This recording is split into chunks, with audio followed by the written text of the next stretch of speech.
Hello বন্ধুরা, অনেক দিন ধরেই বাড়িতে একটা মোচা কিনে পড়েছিল। তো সেই মোচাটা আজকে মোচা দিয়ে একটা রেসিপি বানালাম। তো মোচাটা আমি প্রথমে কেটে নিয়েছি এবং সিদ্ধ করে নিয়েছি। মোচা কাটা আজকে আমি দেখাতে পারবো না, আগে মোচা কীভাবে কাটতে আমি দেখিয়েছি।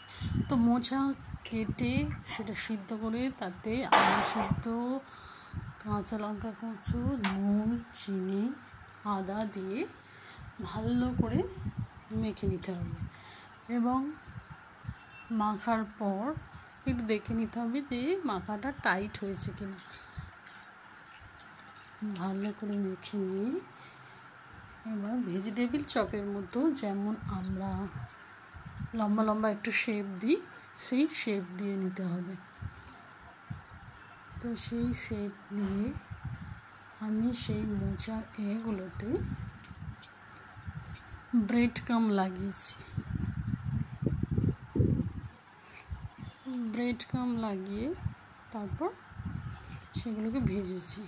অনেকে মোচার চপ বা মোচা খেতে চায় না, তো এরকমভাবে মোচার গুলো বানালে একটু অন্যরকমও খেতে লাগে। তো দেখতে পাচ্ছেন আমি মোচার যে মাখাটা বানিয়েছি, সেখানে মাখা বানিয়ে, আর মোচার যদি ওই মণ্ডটা একটু লুজ হয় তো টাইট করার জন্য আপনি ছাতু বা একটু ময়দা মিশিয়ে দিতে পারেন।